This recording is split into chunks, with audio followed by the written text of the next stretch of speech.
Welcome to நம்ம வேளாண்மை channel. Like பண்ணுங்கள், ஷேர் பண்ணுங்கள், மறக்காமல் சப்ஸ்கிரைப் பண்ணுங்கள். வணக்கம் நண்பர்களே.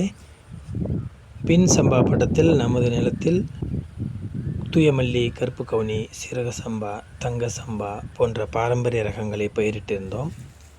அது எல்லாம் இப்போது விளைச்சலுக்கு கதிர் விளைச்சலுக்கு தயாராக நிலையில் உள்ளது. இந்த நிலையில் நம்முடைய விவசாயம் முழுவதுமான இயற்கை விவசாயம், ஆர்கானிக் ஃபார்மிங்னு சொல்லிட்டு இயற்கையே நமக்கு ஒரு சான்றிதழ் கொடுக்குது.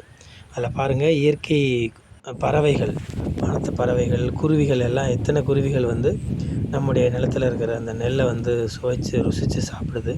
பக்கத்துலேயே மருந்து போட்ட ரசாயனம் பயன்படுத்திய வயல்கள் இருக்கிறது. அங்கெல்லாம் இந்த குருவிகள்லாம் போகலை. நம்மளுடைய விவசாயம் முழுவதுமான இயற்கை விவசாயங்கிறத அந்த பறவைகளும் குருவிகளும் நிரூபிச்சிருக்கிறாங்க.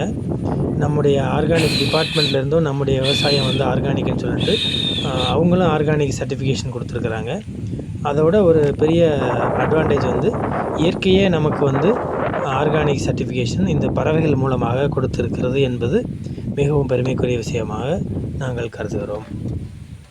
இப்பொழுது தான் கதிர் பால் பிடித்து கொண்டிருக்கிறது. இன்னும் ஒரு மாதம் ஆகும் நமக்கு முழுமையான அரிசி நெல் கிடைக்கிறது. இந்த குருவிகள், பறவைகள், மான், மயில் இதெல்லாம் சாப்பிட்டது போக மீதி உள்ளதை நம்ம அறுவடை செய்து அதை அரைத்து அரிசியாக்கி நம்முடைய பயன்பாட்டுக்கு தயாராகுவதற்கு இன்னும் ஒரு 2 மாதங்கள் காத்திருங்கள். முழுவதுமாக இயற்கை முறையில் விளைவிக்கப்பட்ட ஆர்கானிக் அரிசிகள், இயற்கை முறையில் விளைவிக்கப்பட்ட அரிசிகள் உங்களுக்கு கிடைக்கும். நன்றி, வணக்கம்.